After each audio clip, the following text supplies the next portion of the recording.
Hello friends. ఈ వీడియోలో మీరు తెలుసుకోబోతున్నారు అనంత పద్మనాభ స్వామి ఆలయాన్ని దర్శించే ముందు తీసుకోవాల్సిన జాగ్రత్తలేంటని. అనంత పద్మనాభ స్వామి ఆలయం. ఇది కేరళ రాష్ట్ర రాజధాని తిరువనంతపురంలో ఉన్నటువంటి హిందూ దేవాలయం. శ్రీ మహావిష్ణువుకు ఉన్నటువంటి 108 దివ్య దేవాలయాలలో ఇది ఒక ఆలయం. ఈ ఆలయాన్ని దర్శించుకోవడానికి ముందు మనం 3 విషయాలు తెలుసుకోవాలి. మొదటి, దేవాలయం యొక్క టైమింగ్స్ ఏంటి? రెండవది, ఆలయంలోకి ప్రవేశించేటప్పుడు మనం తీసుకోవాల్సిన దుస్తులు సంబంధించిన జాగ్రత్తలేంటి? ఇక మూడవది, ఆలయంలో ఎంత సమయం పడుతుంది అని. మొదటిది, ఆలయాన్ని సందర్శించాలి అంటే మీరు ఉదయం 3:30 నుండి మధ్యాహ్నం 12 గంటల వరకు ఆలయాన్ని సందర్శించవచ్చు.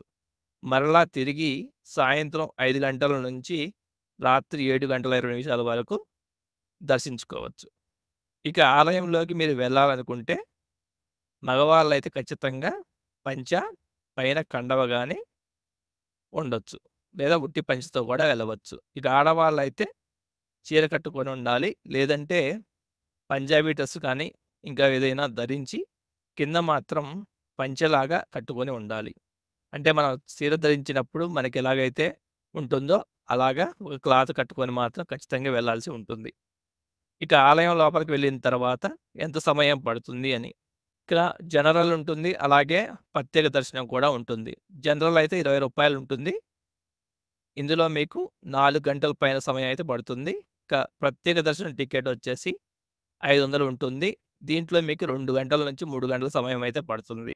మీరు గనక శారీలో రానట్లయితే మీరు ఆలయానికి వచ్చిన తర్వాత ఆలయానికి ఎదురుగానే మీకు పుష్కరిణి పక్కన ఐరన్ గదుల్లాగా ఉంటాయి. వాటిలోకెళ్ళి మీరు డ్రెస్ మార్చుకోవచ్చు. అలాగే మీకు రైట్ సైడ్‌లో గూడా అంటే గుడికి రైట్ సైడ్‌లో కూడా మీకు ఒక రూమ్స్ ఉంటాయి. అక్కడికెళ్ళి కూడా మీరు డ్రెస్ మార్చుకోవచ్చు.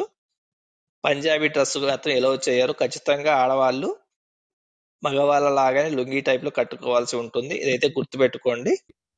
ఇక ఆలయం గురించి చెప్పుకోవాలంటే, ఈ ఆలయంలో చెప్పుకోవాల్సింది గోపురం గురించి. ఇది 16వ శతాబ్దంలో స్టార్ట్ అయ్యి 18వ శతాబ్దంలో నిర్మించబడింది. ఈ దేవాలయం యొక్క హైలైట్ ఏంటంటే, ఈ గోపురం అని చెప్పొచ్చు.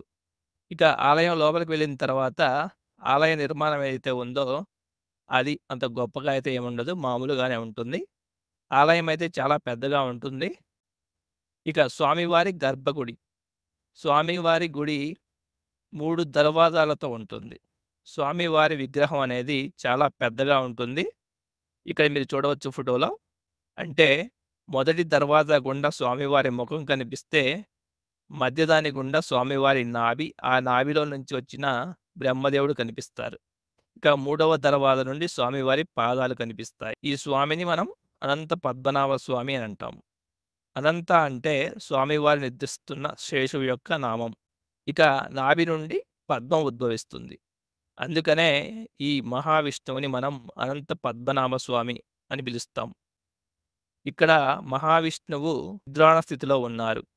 అంటే మహావిష్ణువు అనంత అనే శేషునిపై నిద్రిస్తూ ఉండగా, నిద్రాణ స్థితిలో ఒక పద్మం ఉద్భవించిందట. ఆ పద్మం గుండానే బ్రహ్మదేవుడు ఉద్భవించాడని చెప్పబడుతుంది. ఈ ఆలయం పేరు మీదనే ఈ ఊరికి తిరువనంతపురం అనే పేరు వచ్చింది. తిరువనంతపురం అంటే అనంత పద్మనాభుడు నిలవైన ప్రదేశం అని అర్థం. అలాగే ఈ ఆలయంలోని విగ్రహాన్ని కటు శర్కర యోగం అనే ఆయుర్వేద మిశ్రమాల మిశ్రయంతో తయారు చేశారు. నేపాల్‌లోని గండకీ నది తీరం నుంచి ఏనుగుల సహాయంతో తీసుకువచ్చిన 12,000 సాలగ్రామాలతో ఈ విగ్రహాన్ని తయారు చేశారు. ఈ విగ్రహానికి అభిషేకం చెయ్యరు. కేవలం పూలతో మాత్రమే పూజిస్తారు. ఈ ఆలయంలోని స్వామి తలను దక్షిణ దిశగా పెట్టుకొని ముఖాన్ని తూర్పు ముఖంగా ఉంచుతారు. నిద్రిస్తూ ఉంటారు. ఈ అనంత పద్మనాభుని విగ్రహంలో ముఖభాగం, వక్షస్థలం మినహా కిరీటం, కుండలాలు, మెడలో ధరించిన సాలగ్రామ హారం, కంకణం, కమలం, కాళ్ళు అన్నీ కూడా బంగారంతో తయారైనవే. అలాగే ఈ ఆలయం ప్రాంగణంలో ఉన్న చెరువును పద్మతీర్థం అని కూడా అంటారు. ఈ ఆలయంలోని ప్రసాదాన్ని అరవాన పాయసం అంటారు. ఇది కేరళలోని అయ్యప్ప స్వామి ప్రసాదాన్ని పోలి ఉంటుంది.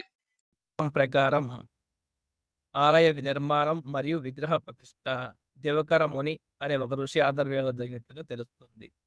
విష్ణు భక్తుడైన దివకర ముని ఒకనాడు విష్ణువు కోసం తపస్సు చేయగా శ్రీ మహావిష్ణువు 2 సంవత్సరాల బాలుని రూపంలో ప్రత్యక్షమయ్యాడు. ఆ బాలుని చూసిన ఋషి తన వద్ద ఉండాలని కోరుకున్నాడు. అప్పుడు ఆ బాలుడు తనను ప్రేమతో చూసుకున్న నాళ్ళు తన దగ్గర ఉంటానని, లేని ఎడల వెళ్ళిపోతానని చెప్తాడు.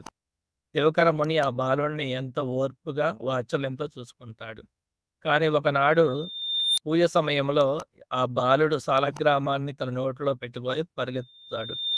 అది చూసిన దివకర ముని ఆ బాలుడిపై కోపాన్ని వ్యక్తం చేస్తాడు.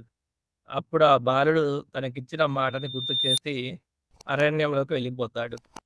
అయితే ఆ బాలుడిని వెతుక్కుంటూ దివకర ముని అరణ్యంలోకి వెళ్తాడు. అప్పుడు ఆ బాలుడు క్షణకాలం కనిపించి ఒక మహావృక్ష రూపంలో నేలకి ఒరిగి శేషశయనుడి రూపంలో అనంత పద్మనాభ స్వామిగా దివకర మునికి కనిపిస్తాడు. అయితే స్వామి 5 కిలోమీటర్ల దూరం వ్యాపించి శిరస్సు తిరువల్లు, పాదాలు తిప్పపూర్ వద్ద కనిపించాయి. అంతటి భారీ విగ్రహాన్ని మానవ మాతృలు దర్శించడం కష్టమని చెప్పగా స్వామి అందరికీ కనువిందు చేసే రూపంలో కనిపించాడట. అలా కనిపించిన విగ్రహాన్ని తీసుకొచ్చి ఇప్పుడు తిరువనంతపురం గుడిలో ఉంచారని కథాంశం. Please like, share and subscribe.